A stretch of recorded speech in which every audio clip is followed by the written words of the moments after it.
Oficialmente a primeira disputa do título mundial ocorreu em 1886. Contudo, antes disso, já havia registro da realização de diversos torneios entre os enxadristas mais destacados do período. O que sugere que a denominação de campeão mundial de xadrez já fosse um termo utilizado entre os enxadristas.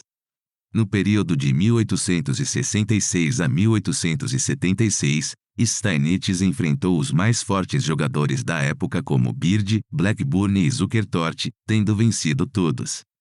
Porém, a maioria dos historiadores aceita que o match de 1886 entre Steinitz e Zukertort foi oficialmente o primeiro campeonato mundial do esporte.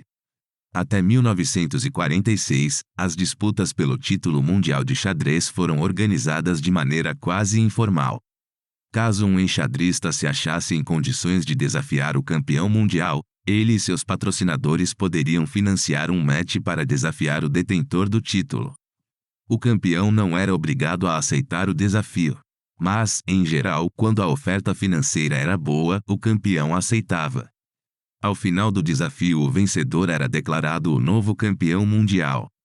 Apesar dessa organização quase informal dos campeonatos mundiais, de maneira geral, os desafiantes e os novos campeões foram os jogadores mais fortes de sua época. Os enxadristas que detiveram o título nesse período foram Steinitz, Emanuel Lasker, José Raul Capablanca, Alexandre Alekhine e Max Euwe, cada um deles tendo derrotado o então campeão em um match. No torneio de Londres de 1883, em uma competição com os 14 melhores jogadores da época, Zukertort venceu a competição de maneira convincente, ficando à frente de Steinitz, Blackburne e Chigorin. Sob vários aspectos, este evento guarda semelhanças com o torneio de candidatos da atualidade, onde os enxadristas mais destacados disputam a vaga como desafiantes do título mundial. Um fato pitoresco ocorreu durante a solenidade de premiação neste torneio de Londres. Quando o presidente do clube de xadrez de St. George propôs um brinde ao campeão mundial. E, nesse momento, Zukertort e Steinitz se levantaram para agradecê-lo. Como os dois se consideravam campeões mundiais, resolveu-se realizar um match para definir o campeão mundial. O evento foi apoiado por patrocinadores que preferiam apostar em jogadores de xadrez em vez de cavalos. Os patrocinadores levantaram $2.000 para cada jogador. O jogador vencedor receberia $1.000 e os apostadores vencedores $3.000. O vencedor seria o primeiro jogador a conseguir 10 vitórias. Após 20 partidas, Wilhelm Steinitz foi declarado o primeiro campeão mundial, com um resultado de 10 vitórias, 5 derrotas e 5 empates. O austríaco Steinitz é considerado um dos melhores jogadores da escola romântica do xadrez e também é conhecido por suas contribuições no desenvolvimento de estratégias e composições de problemas de xadrez. Adotando uma abordagem científica ao estudo do jogo, teve suas teorias divulgadas por vários jogadores, como por exemplo Aaron Nimzowitsch, Sigbert Tarrasch e Emanuel Lasker. Ele foi campeão mundial entre os anos de 1886 e 1894, conservando o título em 4 matches disputados contra Zukertort, Chigorin, por 2 vezes, e Gansberg. Após longos anos detendo e defendendo o título de campeão mundial de maneira convincente, Steinitz foi desafiado por uma nova estrela em ascensão do xadrez mundial, o alemão Emanuel Lasker. Antes de desafiar Steinitz para a partida do Campeonato Mundial de Xadrez, Lasker desafiou primeiro seu compatriota, Dr. Sigbert Tarrasch, que era considerado o segundo melhor jogador da época.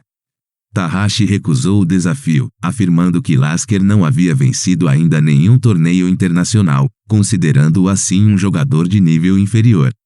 Também houve vários ataques a Lasker em várias colunas de jornais sobre sua falta de sucesso suficiente em ganhar torneios de elite. Mesmo assim, Lasker, confiante em suas habilidades, resolveu desafiar Steinitz para disputar o título de campeão mundial de xadrez. Após aceitar o desafio, em suas entrevistas pré-jogo, tanto Steinitz quanto Lasker falaram um do outro de maneira respeitosa, mostrando sua disposição e motivação para jogar um match justo com um prêmio razoável. O match do Campeonato Mundial de Xadrez entre Wilhelm Steinitz e o alemão Emanuel Lasker, que era 32 anos mais novo que o campeão mundial, aconteceu em 3 cidades: Nova York, os primeiros 8 jogos, Filadélfia, 3 jogos, e Montreal, últimos 8 jogos, entre 15 de março e 26 de maio de 1894. O vencedor dos 10 primeiros jogos seria declarado o vencedor, com o controle de tempo de 15 lances por hora. Lasker se tornou o campeão mundial de xadrez ao vencer a partida 19 após 52 lances. O resultado do match foi de 10 vitórias, 5 derrotas e 4 empates em favor de Emanuel Lasker. Após obter o título de campeão mundial, ele manteve o título de 1894 a 1921, um reinado de 27 anos, o mais longo de todos os campeões mundiais. Nesse período, Lasker defendeu seu título novamente contra Steinitz, Frank Marshall, Sigbert Tarrasch e David Janowiski com certa tranquilidade, sendo ameaçado apenas numa apertada disputa em 1910 contra Carl Schiller-Schitter, mas ainda assim conseguiu manter o título, até ser desafiado pelo prodígio do xadrez mundial, o cubano José Raul Capablanca. Em parte, devido à Primeira Guerra Mundial, as negociações para esta disputa do match entre o atual campeão mundial e o prodígio cubano levaram quase 10 anos. Lasker era campeão mundial desde 1894 e defendeu com sucesso seu título por 5 vezes. Em 1911, Capablanca, de 22 anos, havia vencido o torneio de xadrez de San Sebastián à frente da maioria dos principais jogadores do mundo, e mais tarde, naquele ano, resolveu desafiar Lasker para uma disputa pelo título mundial. Lasker não estava disposto a jogar o match tradicional, que considerava campeão mundial o primeiro a ganhar 10 jogos, pois alegava que com as condições tropicais de Havana e as possibilidades de acontecer muitas partidas empatadas, poderiam fazer com que a disputa pudesse durar mais de 6 meses. Devido a esses impasses, as negociações ficaram travadas até o torneio de São Petersburgo de 1914, quando Capablanca propôs um conjunto de regras para a condução das partidas do campeonato mundial, que foram aceitas por todos os principais jogadores, incluindo Lasker. Porém, a Primeira Guerra Mundial, que ocorreu de 1914 a 1918, impediu qualquer campeonato mundial durante esse período. As negociações foram retomadas em 1920. Contudo, Lasker preferiu renunciar ao título, por não concordar com as condições do match e nomeou Capablanca como seu sucessor. A julgar pelas publicações de xadrez da época, havia pouca aceitação para Capablanca se tornar campeão dessa maneira. Lasker poderia até renunciar ao título mundial, mas ele não tinha o direito de nomear Capablanca como campeão. Mais tarde, ainda em 1920, Lasker concordou em jogar o match em 1921, como desafiante. O campeonato estava programado para durar 24 jogos. O primeiro jogador a acumular 12 pontos e meio, ou vencer 8 jogos, seria o campeão do mundo. Se terminasse em 12-12, Capablanca seria campeão mundial, já que Lasker era considerado o desafiante. Lasker renunciou o match após o 14º jogo, tornando-se Capablanca o novo campeão mundial. Capablanca tinha um talento natural. Pouco se preparava para suas partidas, mesmo assim raramente era derrotado e vencia brilhantemente a maioria dos seus jogos. Ele possuía uma extraordinária habilidade posicional, reforçada por sua capacidade de gradualmente converter pequenas vantagens em vitórias, além da sua famosa habilidade em finais de partida. Com todos esses atributos, o cubano foi um dos mais temidos enxadristas da história do xadrez mundial. Para se ter uma ideia, da derrota para Oscar Charles, em 1916, até perder para Richard Rete em 1924, ele permaneceu invicto 8 anos, sem uma única partida perdida. Permanecendo campeão mundial até 1927, quando foi derrotado pelo russo Alekhine. Alekhine surgiu como aspirante ao título mundial após vencer o Campeonato Internacional de Haia, na Holanda, em 1921. Após esse torneio, foi proposto uma disputa de candidatos, um match em que o vencedor ganha o direito de desafiar o campeão mundial, entre o russo Alekhine e o lendário Akiba Rubinstein, um renomado enxadrista polonês que é até hoje admirado por sua habilidade em finais. Por motivos diversos, a disputa acabou nunca acontecendo e ambos decidiram desafiar Capablanca. O problema é que após ganhar um torneio realizado em Londres no ano de 1922, o cubano havia estabelecido que não defenderia o título por um valor menor que $10.000 americanos. Devido ao alto valor pedido por Capablanca, Rubinstein e outros candidatos não conseguiram juntar a quantia requerida e Alekhine só conseguiu os $10.000 em 1927, graças ao patrocínio da Federação Argentina de Xadrez, que queria ver o campeão mundial vencer uma disputa em solo latino.